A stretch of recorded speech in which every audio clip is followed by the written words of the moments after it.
ಬೆಂಗಳೂರಿನ ಕೋರಮಂಗಲ ಕವಾಯತು ಮೈದಾನದಲ್ಲಿಂದು ನಡೆದ ಪೊಲೀಸ್ ಧ್ವಜ ದಿನಾಚರಣೆಯಲ್ಲಿ ಮುಖ್ಯಮಂತ್ರಿ ಸಿದ್ದರಾಮಯ್ಯ ಅವರು 197 ಮಂದಿಗೆ ಮುಖ್ಯಮಂತ್ರಿ ಪದಕ ನೀಡಿ ಗೌರವಿಸಿದರು.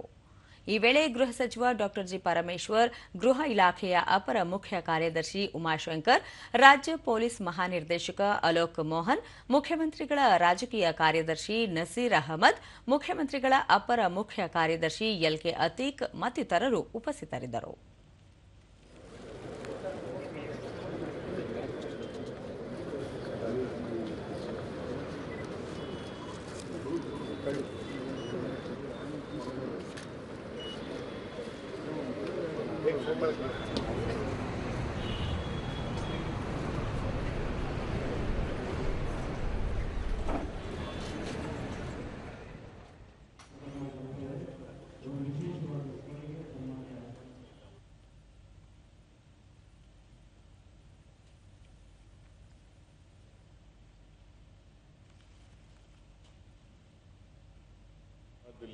ಬಳಿಕ ಮುಖ್ಯಮಂತ್ರಿ ಜನರ ಜೀವನ ಸುರಕ್ಷಿತವಾಗಿರಲು ಕಾನೂನು ಸುವ್ಯವಸ್ಥೆ, ಶಾಂತಿ ಪಾಲನೆ ಉತ್ತಮವಾಗಿರಬೇಕು.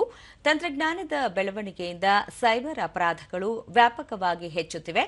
ಅದೇ ತಂತ್ರಜ್ಞಾನದ ಸಾಧ್ಯತೆಗಳನ್ನು ಬಳಸಿಕೊಂಡು ಸೈಬರ್ ಅಪರಾಧಗಳನ್ನು ನಿಗ್ರಹಿಸಬೇಕು ಎಂದರು. ಮಾದಕ ವಸ್ತು ಮುಕ್ತ ರಾಜ್ಯ ಮಾಡುವುದು ತಮ್ಮ ಸರ್ಕಾರದ ಗುರಿಯಾಗಿದೆ. ಪದಕ ಪಡೆದ ಅಧಿಕಾರಿಗಳು ಮತ್ತು ಸಿಬ್ಬಂದಿಯವರು ಬೇರೆಯವರಿಗೆ ಪ್ರೇರಣೆಯಾಗಬೇಕು. ಕಳೆದ 2 ವರ್ಷಗಳಲ್ಲಿ ಅಪರಾಧಗಳ ಸಂಖ್ಯೆ ಇಳಿಮುಖ ಆಗುತ್ತಿದೆ. ಜರ್ಮನಿ ದೇಶದ ಪ್ರಧಾನಿ ಮತ್ತು ಪ್ರತಿನಿಧಿಗಳು ರಾಜ್ಯದ ಪೊಲೀಸ್ ಕೌಶಲ್ಯ ಮತ್ತು ವೃತ್ತಿಪರತೆಯನ್ನು ಶ್ಲಾಘಿಸಿದ್ದಾರೆ. ಇದು ಮೆಚ್ಚುಗೆಯ ವಿಷಯ ಎಂದು ತಿಳಿಸಿದರು. ಪೊಲೀಸರ ಅಗತ್ಯ ಮತ್ತು ಬೇಡಿಕೆಗಳನ್ನು ಈಡೇರಿಸಲು ತಮ್ಮ ಸರ್ಕಾರ ಸದಾ ಸಿದ್ಧ ಇದೆ. ಬಜೆಟ್ನಲ್ಲಿ ಇಲಾಖೆ ಮತ್ತು ಸಿಬ್ಬಂದಿಯ ಅನುಕೂಲಕ್ಕೆ ಘೋಷಿಸಿರುವ ಎಲ್ಲವನ್ನೂ ಜಾರಿ ಮಾಡಲಾಗುವುದು ಎಂದರು. ಆಧುನಿಕ ಏನೇನು ಆವಿಷ್ಕಾರಗಳಿದ್ದಾವೆ ಆ ಎಲ್ಲ ಆವಿಷ್ಕಾರಗಳನ್ನು ಕೂಡ ನಾವು ಈ ಅಪರಾಧ ಪತ್ತೆ ಹಚ್ಚೋದ್ರಲ್ಲಿ ಮತ್ತು ತನಿಖೆಯಲ್ಲಿ ಶಿಕ್ಷೆ ಕೊಡಿಸೋದ್ರಲ್ಲಿ ಪ್ರಯತ್ನವನ್ನು ಮಾಡಿದ್ರೆ ಆ ಪ್ರಯತ್ನ ಮಾಡ್ತಕ್ಕಂಥದ್ದಾಗ್ತದೆ. ಆ ಪ್ರಯತ್ನ ಸಫಲ ಆಗಲಿಕ್ಕೆ ಸಾಧ್ಯ ಆಗ್ತದೆ. ಡಾ ಜಿ ಪರಮೇಶ್ವರ್ ಕರ್ನಾಟಕವನ್ನು ನಕ್ಸಲ್ ಮುಕ್ತ ರಾಜ್ಯವನ್ನಾಗಿ ಘೋಷಿಸಿದ ಹೆಗ್ಗಳಿಕೆಗೆ ಮುಖ್ಯಮಂತ್ರಿ ಸಿದ್ದರಾಮಯ್ಯನವರಿಗೆ ಸಲ್ಲುತ್ತದೆ. ರಾಜ್ಯದಲ್ಲಿ ಅಪರಾಧ ಹಾಗೂ ಮಾದಕ ದ್ರವ್ಯ ಚಟುವಟಿಕೆಯನ್ನು ಸಂಪೂರ್ಣವಾಗಿ ಮಟ್ಟ ಹಾಕುವುದು ಸೇರಿದಂತೆ ಮಹಿಳೆಯರ ಸುರಕ್ಷತೆಗೆ ಮತ್ತಷ್ಟು ಹೆಚ್ಚಿನ ಒತ್ತು ನೀಡಬೇಕು. ಪೊಲೀಸ್ ಇಲಾಖೆಯಲ್ಲಿ ಆಧುನೀಕರಣ ಬಲವರ್ಧನೆಗಾಗಿ ಬೆಂಗಳೂರು ನಗರ ಸಂಚಾರ ನಿರ್ವಹಣಾ ಕೇಂದ್ರವು ಅಸ್ತ್ರಂ ಅಪ್ಲಿಕೇಶನ್ ಪ್ರಾರಂಭಿಸಿದೆ. ಇದಕ್ಕೆ ರಾಷ್ಟ್ರ ಮಟ್ಟದಲ್ಲಿ ಮನ್ನಣೆ ದೊರೆತಿರುವುದು ಶ್ಲಾಘನೀಯ.